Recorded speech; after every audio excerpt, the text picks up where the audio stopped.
Ya, satu poinnya dia adalah dia marah, udah itu aja. Karena jadi berkaitan dengan alasan Virgon mengajukan permohonan talak, itu kita harus lihat dulu ya, permohonannya kan belum disampaikan ke kita. Nah, sehingga Mbak Inara juga belum tahu nih apa alasannya. Kalau alasannya yang tidak masuk akal, saya yakin itu akan ditolak oleh majelis hakim. Kalau saya, kalau dari point of view saya, ya pernikahan itu kan nggak melulu karena cinta. Tanggung jawab. Ya, kalian bisa nilai sendirilah dari ininya, kontennya. Tadi katanya kan udah nggak sayang. Ya, kalau nggak sayang jangan harus diceraikan, jangan dipakai tapi nambah juga anak, kan nggak bagus juga, gitu loh ya. Tanggung jawab nafkah itu kan nggak melulu materi. Ya nanti aja kita buktikan. Cinta pasti cinta, mau terlepas dia pura-pura atau enggak sama saya. Cuman kan pernikahan ini kan nggak melulu kita bahas soal cinta ya, tapi di situ kan ada tanggung jawab, ada takwa sama Allah, itu aja sih. Mungkin saat pandemi kali. Saat pandemi ya, nanti Virgon jarang pulang, bisa disebut? Enggak gitu juga. Ada cekcok aja mungkin. Iya. Beliau no comment ya untuk masalah ini setelah diserahkan kepada Bang Sandy dan tim, dan saya dengan Bang Agal Andrianus Agal ini, kita diminta untuk mengajukan permohonan iqrar talak ya, atau gugatan cerai ya. Tugas kita di situ, dan Virgon tidak pernah meminta kami atau menerbitkan surat kuasa baru untuk melakukan tindakan apa atau untuk membela kepentingan apa, enggak. Jadi kita hanya diberikan satu tugas aja. Iya, karena kan ini rencananya kan ke depan kita bisa baik-baik ya, nggak ada perselisihan apa. Tadi sempat diinfo ke kita, memang kita aja yang diminta untuk mendaftarkan tanpa kehadiran beliau karena sudah menerbitkan surat kuasa, itu aja. Biasanya dari pengadilan agama kan mewajibkan untuk para pihak hadir ya. Tapi kita lihat nanti pas hari sidangnya, kita akan sampaikan ke media kok nanti setelah kita dapat undangan dari pengadilan. Jadi pengadilan akan menerbitkan undangan resmi, nanti pasti diinfo juga di media.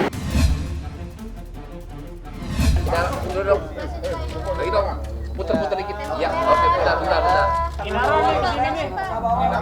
Saya yang bertanda tangan di bawah ini, Inaidola Rusli. Dengan ini mengklarifikasi dan permintaan maaf saya kepada saudari Atendri Ajeng Anissa dan saudara Dilan Kenneth Panata atas terpublikasinya surat pernyataan yang dibuat oleh suami saya, Virgon Teguh Putra, tanggal 22 Agustus 2022 di story Instagram dengan akun Mami Starla terkait atas nama saudari Atendri Ajeng Anissa dan saudara Dilan Kenneth Panata. Saya berharap hal ini tidak lagi berlanjut karena saya berkonsentrasi untuk penyelesaian permasalahan rumah tangga saya dengan suami saya, Virgon Teguh Putra. Karena somasi tadi itu ditujukan kepada Mbak Inara dan kepada Virgon, maka kami telah berdiskusi, memberikan advies hukum, kemudian Mbak Inaranya juga bersedia memberikan klarifikasi dan semacam permintaan maaf lah begitu kepada kliennya Pak Milano. Oke ya, jadi kami berharap dengan adanya permintaan maaf dan klarifikasi dari Mbak Inara, semua tentang terkait somasi yang dilakukan oleh rekan Milano berakhir. Karena klien kami ingin konsentrasi terhadap permasalahan rumah tangganya kepada saudara Virgon. Jadi untuk selanjutnya kira-kira seperti itu, tidak lagi terhadap mereka tapi langsung kepada saudara Virgon.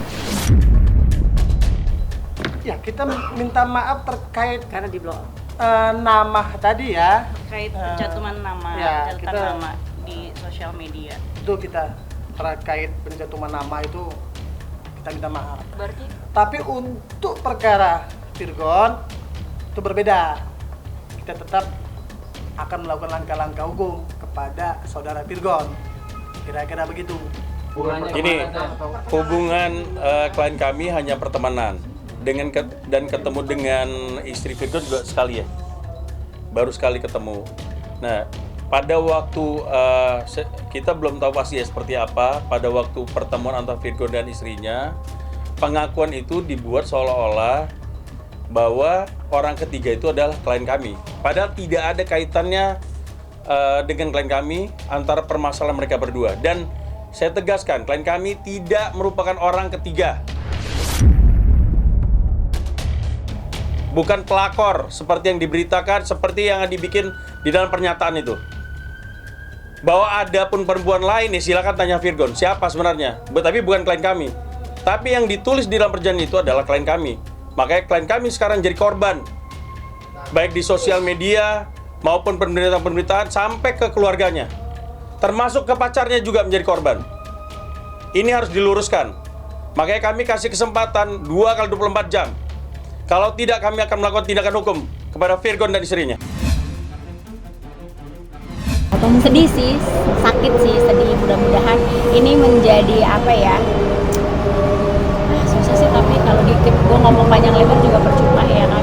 Ya mudah-mudahan mereka tahu bahwa kita sekeluarga tuh ngerasain sakit, cacian, hinaan kalian gitu.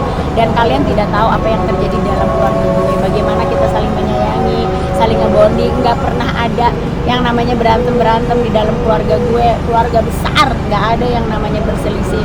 Jadi kalau kalian nggak tahu, nggak usahlah bikin konten, nggak usahlah cuman mau mendapatkan duit dengan kesakit hatian orang tuh ada impactnya loh, ada karmanya loh. Ya kita tunggu aja karmanya nanti akan balik ke orang-orang yang mencaci kita ya. Menyikapi hal itu kayak gimana sih Teh? Ya udah kita berdoa aja begitu ya. Ya, bahkan kan kedekatan antar anggota keluarga juga sampai disorot gitu. Mungkin seperti apa untuk anak-anak sendiri? Biarin aja mereka yang bikin konten, yang menggiring opini, nanti akan dapat karmanya. Udah gitu aja. Tapi anak-anak menyikapinya seperti apa mungkin?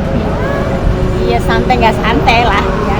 Gue aja sakit apalagi anak-anak. Berat lah, cuman ya jalanin aja. Itu yang selalu saya cerita sama Devano, sama Salsa bahwa untuk menjadi seorang artis tuh nggak gampang, tapi yang penting attitude-nya baik, punya kemampuan, mentalnya kalau zaman sekarang mentalnya harus kuat karena sosial medianya parah, gila banget Indonesia netizennya.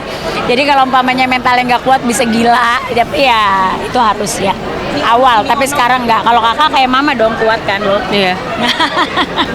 Aku tuh bukan orang yang kalau ada fase-fase berat dalam hidup, permasalahan dalam hidup dipikirin, enggak. Jadi aku ngerasa bahwa ya udah perjalanan hidup seperti itu, setiap orang punya problematikanya sendiri.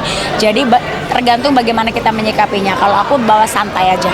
Itu tapi sekarang alhamdulillah sudah mudah-mudahan dia sudah bisa mengatasi itu dan sudah bisa menerima bahwa netizen di Indonesia seperti itu. Saya selalu bilang bahwa enggak semua orang suka sama kita, jadi harus bisa dihadapi. Berat nggak berat lah ya, harus dihadapin aja, diajak ngobrol aja. Kalau anak-anak sekarang lebih diajak ngobrol. Mungkin waktu saya kurang, tapi saya selalu intens komunikasi di telepon. Bersyukur aja udah 51 tahun ini, mudah-mudahan banyak berkah, mudah-mudahan selalu diberi kesehatan biar bisa kerja. Pengen satu doang, pengen lihat anak-anak gue menikah dan punya cucu.